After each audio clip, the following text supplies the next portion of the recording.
புதிய விமான நிலையத்திற்கு எதிராக போராடும் பரந்தூர் மக்களை சந்திக்க செல்லும் தாவைக்க தலைவர் விஜய்க்கு காவல்துறை சார்பில் கட்டுப்பாடுகள் விதிக்கப்பட்டிருக்கிறது.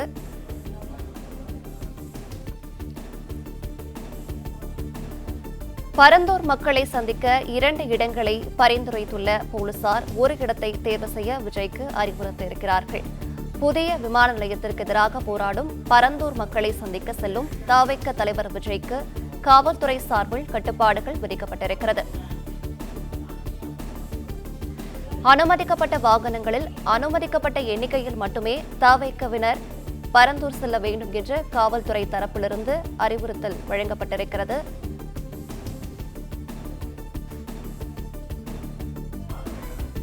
அனுமதிக்கப்பட்ட நேரத்தை தாண்டி பரந்தூரில் தாவைக்க தலைவர் விஜய் இருக்கக்கூடாது என்றும் காவல்துறையினர் தெரிவித்திருக்கிறார்கள். விவரங்களை செய்தியாளர் ஸ்ரீராம் வழங்கிட கேட்கலாம். ஸ்ரீராம், வணக்கம். இந்த கட்டுப்பாடுகள் தொடர்பான மேலும் விவரங்கள்.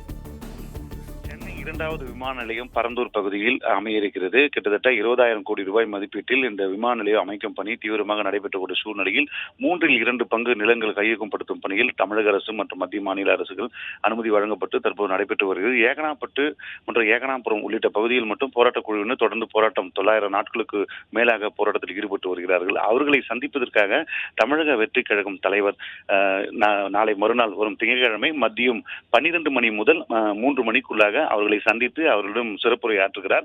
இதனை ஒட்டி பல்வேறு கட்டுப்பாடுகள் விதிக்கப்பட்டிருக்கு. அவர்கள் எத்தனை கார்கள், குறிப்பிட்ட எண்ணிக்கையில் கார்கள் மட்டும் வர வேண்டும்.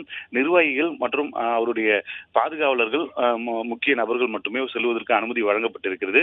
இந்த பரந்தூர் விமான நிலையம் போராட்டக் குழுவினர் சந்திக்க 2 வழிகள் இருக்கிறது. சென்னையிலிருந்து சுங்குவாசத்திரம் வழியாகவும் அதே போன்று பொன்னேரிக்கரை காஞ்சிபுரம் வழியாகவும் செல்வதற்கான 2 வழிகள் இருக்கிறது. 2 வழிகளிலும் 7 இடங்களில் அந்த செக் போஸ்டுகள் அமைக்கப்பட்டு 3 மாவட்ட காவல் கண்காணிப்பாளர் தலைமையில், காஞ்சிபுரம் மாவட்ட காவல் கண்காணிப்பாளர் சண்முகம் தலைமையில் 700க்கும் மேற்பட்ட போலீசார் பாதுகாப்பு பணியில் ஈடுபட்டுள்ளனர். மேலும் விஜயை சந்திப்பதற்காக போராட்டக் குழுவினருக்கு மட்டும் அனுமதி வழங்கப்பட்டிருக்கிறது. 2 இடங்கள் தேர்வு செய்யப்பட்டது. குறிப்பாக ஏகனாபுரம் அருகில் உள்ள அம்பேத்கர் திடல் பகுதிகளில் தற்போது சுத்தம் செய்யும் பணியில் ஈடுபட்டிருக்கிறார்கள்.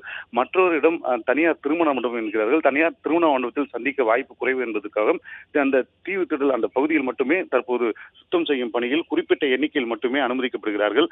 அதே போன்று ஏகனாப்பட்டு, அதே போன்று பரந்தூர், நெல்வாய் இது உள்ளிட்ட 9 கிராம மக்கள் மட்டும் சந்திப்பதற்காக அனுமதி வழங்கப்பட்டிருக்கிறது. மற்ற மாவட்டங்களிலிருந்தோ அல்லது மற்ற பகுதியிலிருந்தோ ரசிகர்கள் சந்திப்பதற்கு அவர்களை தடுத்து மற்ற வழிகளில் அனுப்பும் பணியில் தற்போதிலிருந்தே பணி துவங்கி இருக்கிறது. ஏனென்றால் அதிக அளவில் கூட்டம் சேரக்கூடாது, பாதுகாப்பு கருதி யாரும் பொதுமக்கள் வரக்கூடாது என பொதுமக்கள் காவல்துறை சார்பில் தெரிவிக்கப்பட்டது. பல்வேறு கட்டுப்பாடுகள் விதிக்கப்பட்டு தமிழக வெற்றி கழகத்தினுடைய விஜய் நாளை மறுநாள் வர இருப்பதன் காரணமாக போலீசார் கட்டுப்பாடு விதித்திருக்கிறார்கள். மேலும் இன்று மாலை நடைபெற இருக்கக்கூடிய கூட்டத்தில் அதிகாரப்பூர்வமான அனைத்து தகவல்கள் வெளியிடப்படும் என மாவட்ட காவல் கண்காணிப்பாளர் சண்முகம் தெரிவித்திருக்கிறார்.